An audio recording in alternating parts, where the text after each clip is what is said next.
طه ما أنزلنا عليك القرآن لتشقى إلا تذكرة لمن يخشى.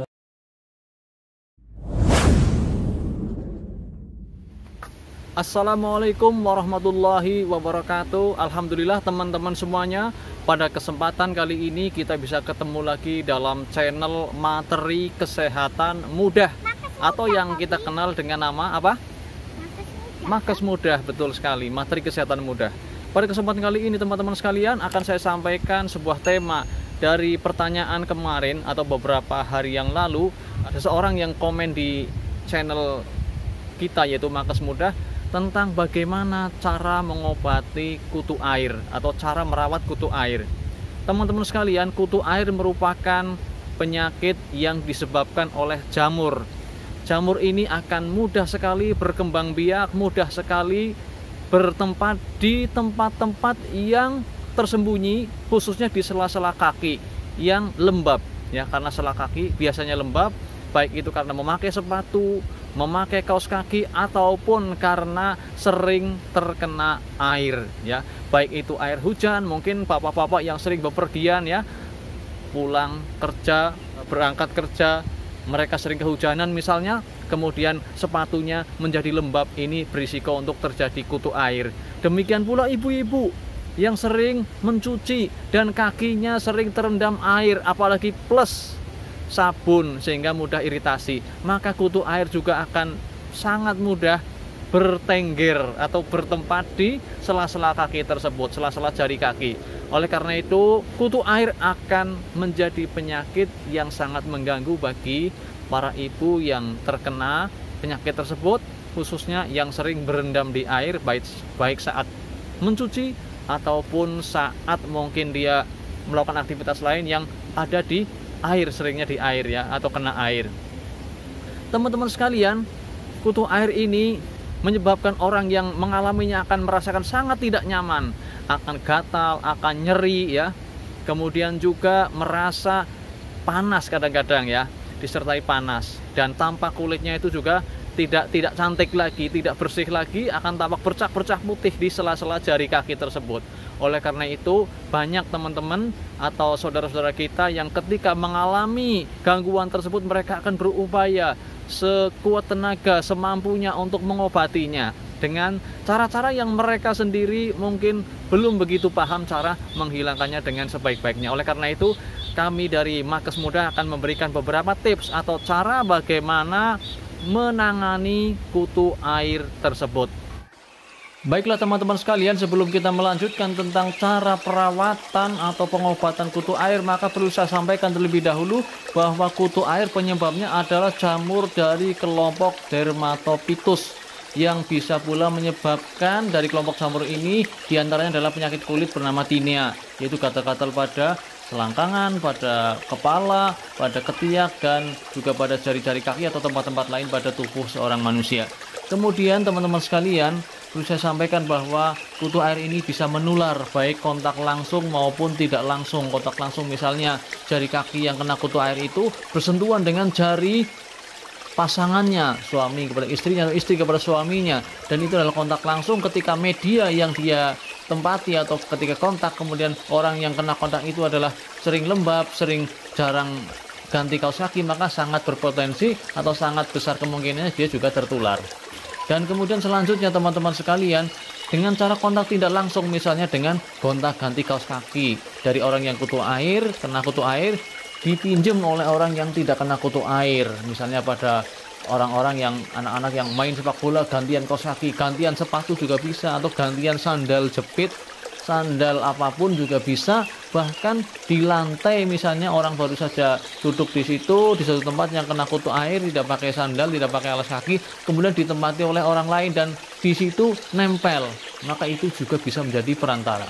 Dan tanda-tanda yang bisa saya sampaikan pada kesempatan kali ini untuk memperjelas dari jenis atau bentuk kutu air, maka yang pertama bahwa kutu air itu tandanya atau gejalanya adalah satu, kulit terasa sangat gatal. Ketika seseorang terkena kutu air, maka ketika sedang kambuh, sedang kumat, gatalnya luar biasa, inginnya menggaruk. Nah, ini salah satu tandanya. Kemudian yang kedua, di sela-sela jari kaki atau tempat yang terkena kutu air akan terasa nyeri jika bergerak. Jika kena sandal, kemudian kena misalnya sandal jepit itu ya, di antara sela jari jempol dan jari kaki yang sebelahnya, maka di sela-sela itu kalau kena jepitnya akan terasa sangat nyeri. Demikian pula kalau kena benda-benda lainnya. Kemudian yang ketiga, kulit di antara jari dan kaki akan berwarna kemerahan. Kulitnya berwarna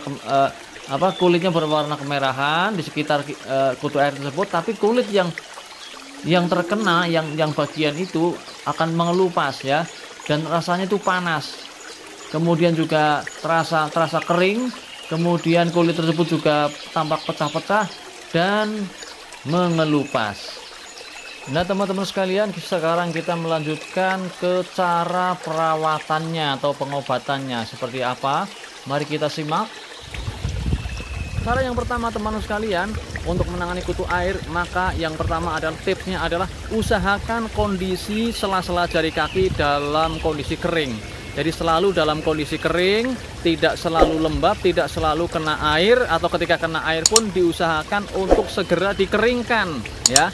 Misalnya habis mencuci, ibu-ibu habis mencuci atau bapak-bapak habis perjalanan kena hujan, maka segera dicuci sebersih mungkin, kemudian dikeringkan. Kalau perlu diberikan talek ya, talek ataupun bedak salisil yang akan memberikan rasa nyaman. Kemudian cara yang kedua, setelah kita tadi pada cara yang pertama adalah mengeringkan area sela-sela jari kaki. Kemudian cara yang kedua adalah ketika kita memakai kaos kaki, ya ketika kita mungkin bekerja sebagai seorang karyawan atau seorang bos atau seorang pebisnis yang mungkin barangkali sering atau hampir tiap hari memakai sepatu yang berkaos kaki tentu saja, maka usahakan setiap hari mengganti kaos kaki tersebut. Jangan sampai kaos kaki sudah berkeringat berhari-hari tidak diganti, maka ini berisiko menjadi tempat favoritnya jamur di sela-sela jari kaki Anda. Kemudian yang ketiga, gunakan kaos kaki yang berbahan mudah menyerap keringat, ya, yang berbahan katun, contohnya seperti itu. Karena bahan ini akan mudah menyerap keringat sehingga tidak lembab. Kalau bahannya nilon yang tidak mudah menyerap keringat, maka berisiko kaki akan menjadi lembab. Kemudian teman-teman sekalian, ketika menggunakan sepatu juga gunakan sepatu yang berbahan alami, yaitu berbahan kulit misalnya. Kalau tidak berbahan kulit, misalnya berbahan plastik atau bahan-bahan lain, maka usahakan sepatu tersebut ada ventilasi udara sehingga kaki mudah berganti sirkulasi udara dan tidak berkeringat. Karena kaki yang berkeringat ya, ini akan juga memudahkan kutu air mudah nempel di situ, mudah berkembang biak di situ. Khususnya misalnya bagi sepatu bot misalnya atau sepatu-sepatu lain yang mudah menjadikan kaki itu lembab dan berkeringat. Kemudian teman-teman sekalian, cara perawatan yang lain tipsnya adalah usahakan pagi dan sore dilakukan perendaman. Kalau Anda atau siapapun sudah terkena kutu air, maka rendamlah kaki Anda di pagi hari misalnya jam 8 dan sore hari misalnya jam 4 atau jam 5 rendam kurang lebih 20 menit atau lebih di dalam air hangat yang dikasih dengan belerang atau sulfur. Karena sulfur menurut beberapa penelitian akan bisa menjadikan obat atau mengurangi atau meminimalisir terjadinya alergi, juga bisa membunuh jamur-jamur. Maka kutu air adalah penyakit yang penyebabnya adalah jamur, maka ketika direndam dengan belerang ya, kaki kita direndam dengan belerang, maka dengan harapan kaki tersebut akan terbunuh kutu airnya atau hilang kutu airnya atau terbantu menghilangkan kutu air. Kemudian tips yang selanjutnya adalah usahakan teman-teman sekalian agar kaki yang terkena kutu air tersebut diberikan salep anti kutu air, anti kutu air atau anti jamur, khususnya anti jamur, karena dengan demikian akan terbunuh jamur-jamur yang ada di situ. Dan lakukan secara rutin, jangan sekali-kali sudah terasa tidak gatal, terasa membaik berhenti ya. Jadi usahakan ketika memberikan obat salep pada area yang terkena kutu air tersebut, lakukan secara rutin meskipun tampaknya sudah sembuh. Kalau dosisnya adalah 1 minggu atau 2 minggu, lakukan. Kalau jamur biasanya sampai 2 minggu, usahakan sampai 2 minggu terus-menerus dilakukan sehingga benar-benar sporanya itu akan terkena atau mati. Kalau dengan cara itu Anda sudah melakukan ya, dan ternyata tidak sembuh, Anda bisa mengkonsumsi obat anti jamur yang berupa tablet secara rutin. Dosisnya bisa pagi dan sore sesuai dengan dosis yang ada di label obat tersebut. Anda bisa beli di apotek langsung. Kalau memang sudah tahu diagnosanya memang benar-benar ini kutu air, Anda bisa minum obat kutu air atau obat anti jamur yang berupa tablet plus diberikan salep. Atau tidak usah menunggu sampai 2 minggu baru diberikan obat berupa tablet plus salep, tapi Anda pun bisa langsung menggunakan salep anti jamur plus tablet anti jamur kalau memang sudah dirasa kutu air yang Anda alami itu sudah kronis, sudah lebih dari 6 bulan bahkan mungkin 1 tahun, atau mungkin sudah kepingin sekali cepat sembuh, sudah berbulan-bulan, sudah bosen, maka langsung saja Anda gunakan perawatan tadi seperti yang 1, 2, 3 saya sampaikan di awal, plus Anda gunakan salep, kemudian Anda juga minum tablet anti jamur yang berupa tablet untuk diminum pagi dan sore. Dengan demikian harapannya akan segera pulih, segera membaik kaki yang sakit tersebut. Teman-teman sekalian, kalau sudah itu semua, sudah menjaga kebersihan, sudah berusaha untuk tetap kering, sudah gonta-ganti kaos kaki tiap hari ya, kok masih tetap seperti itu, mungkin diagnosanya salah, mungkin bukan kutu air, barangkali penyakit lain, barangkali skabies atau gudik dan sebagainya. Oleh karena itu sangat disarankan Anda konsultasi kepada dokter spesialis kulit, kepada ahlinya yang berhubungan dengan kulit ya. Atau kalau Anda tidak kepengen spekulasi, Anda langsung ke dokter spesialis kulit pun tidak masalah. Tetapi biasanya perawatan itu ya, kalau memang kutu air 1, 2, 3 yang saya sebutkan tadi dan seterusnya, tetap perlu Anda lakukan untuk menunjang atau mempercepat proses penyembuhan kutu air yang Anda alami.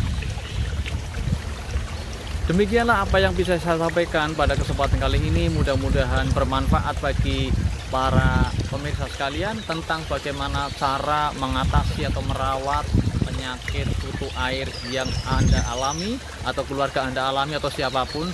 Semoga bermanfaat. Kalau Anda belum terkena, alhamdulillah, Anda tetap gunakan perawatan 1, 2, 3 tanpa obat dalam rangka untuk mencegah atau meminimalisir terjadinya penyakit kulit, diantaranya kutu air yang saya sebutkan tadi. Cendrawasih burung irian, terima kasih, cukup sekian. Semoga bermanfaat. Wassalamualaikum warahmatullahi wabarakatuh. Alhamdulillahi Rabbil Alamin, Ar-Rahmanir Rahim, Maliki Yawmiddin.